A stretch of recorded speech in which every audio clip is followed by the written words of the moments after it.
주님께서 여러분과 함께 루카가 전한 거룩한 복음입니다. 그때 예수님께서 제자들에게 이르셨다. 너희 가운데 누가 벗이 있는데 한밤중에 그 벗을 찾아가 이렇게 말하였다고 하자. 여보게 빵 3개만 구워주게. 내 벗이 길을 가다가 나에게 들렀는데 내놓을 곳이 없네.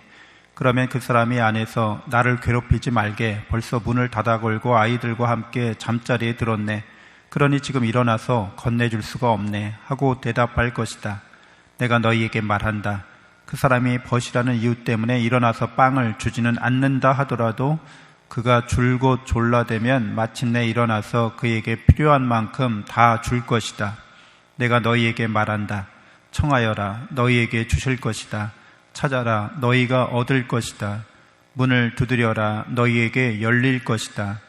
누구든지 청하는 이는 받고 찾는 이는 얻고 문을 두드리는 이에게는 열릴 것이다. 너희 가운데 어느 아버지가 아들이 생선을 청하는데 생선 대신에 뱀을 주겠느냐? 달걀을 청하는데 전갈을 주겠느냐? 너희가 악해도 자녀에게 좋은 것을 줄 알거든 하늘에 계신 아버지께서야 당신께 청하는 이들에게 성령을 얼마나 더 잘 주시겠느냐? 주님의 말씀입니다.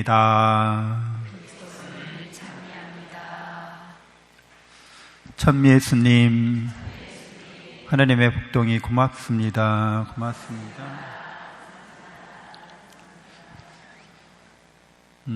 영어권에 사는 사람들 중에 무엇을 원하느냐는 질문을 굉장히 많이 하죠.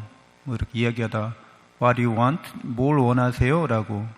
네가 원하는 게 뭐야? 이렇게 물어봅니다. 그리고 복음에서도 예수님이 그냥 당연한 건데도 눈뜬 장님한테 뭘 원하느냐고 물어보세요.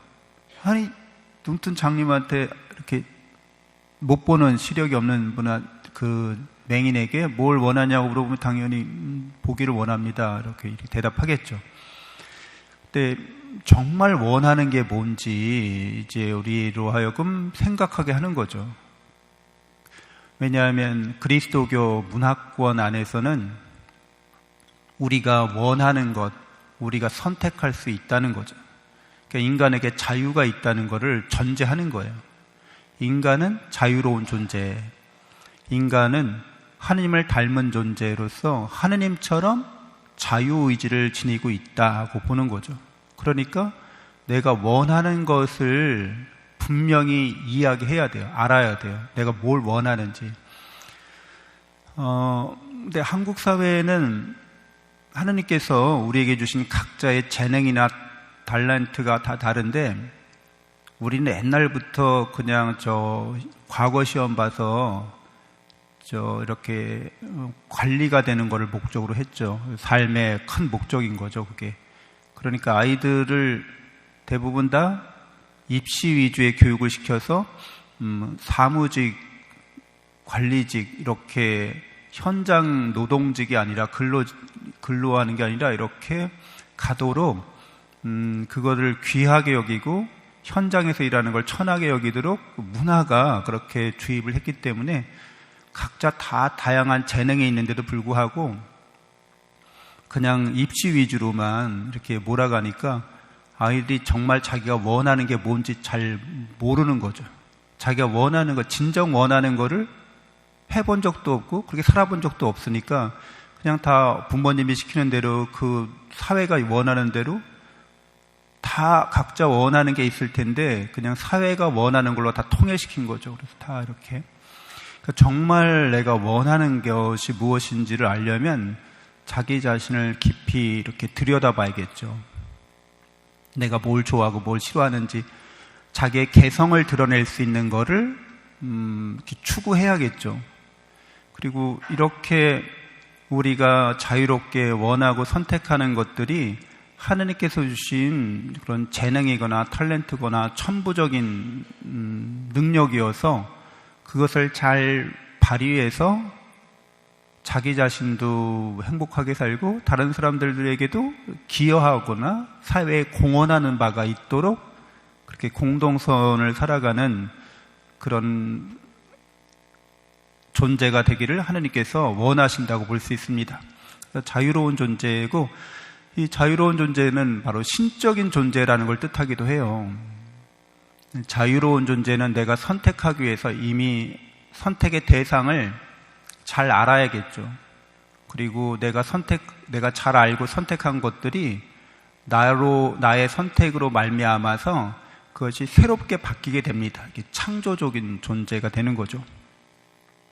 그러니까 이렇게 하나님께서 우주를 창조하시는 것처럼 하나님께로부터 자유의지를 받은 존재는 자기 자신의 삶을 이렇게 창조해 갑니다. 선하게 창조해 가는 거죠. 하나님 보시니 좋았다고 하신 것처럼 그렇게 인생을 살아가는 거죠.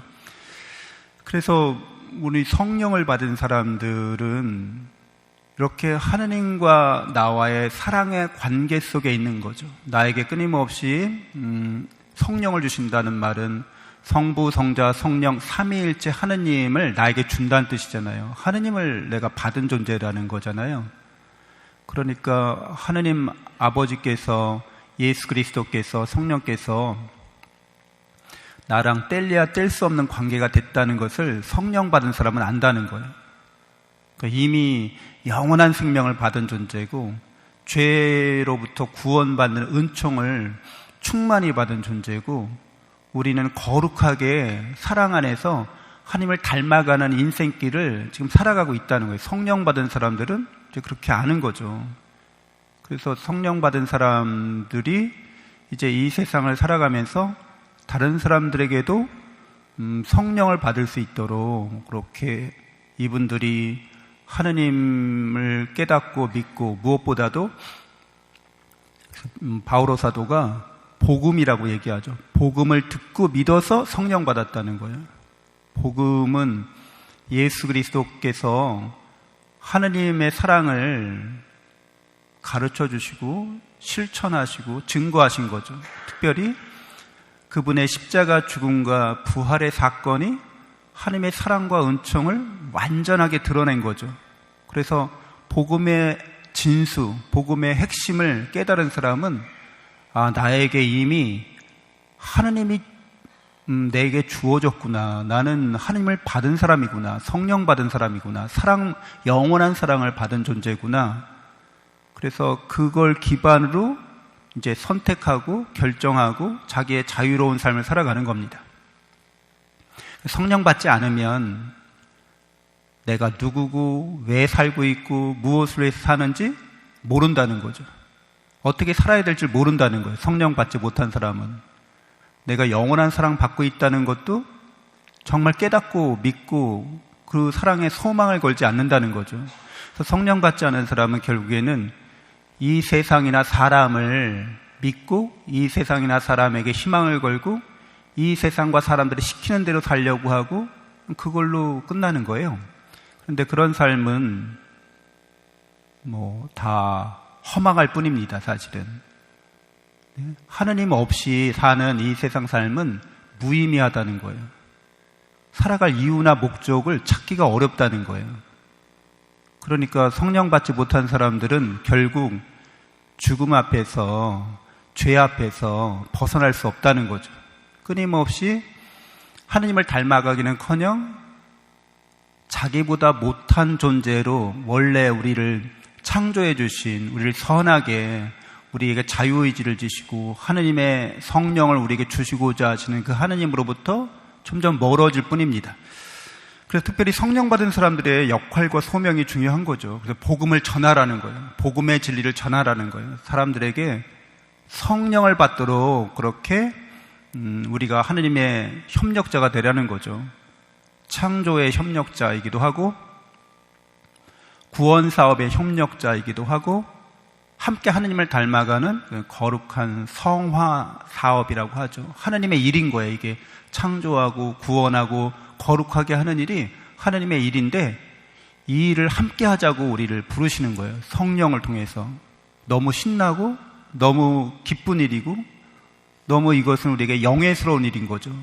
나는 그럴 능력도 안 되고 자격도 안 되고 모든 면에서 다 부당하지만 하느님이 이토록 나를 사랑하시는구나. 그래서 성령 받은 사람으로서 우리가 그리스도의 십자가에 달리신 그 죽음의 의미를, 그리고 무덤에서 부활하신 예수님과 늘 동행하면서 그분의 동업자, 협력자가 되어야겠습니다. 잠시 눈을 감고 묵상하겠습니다.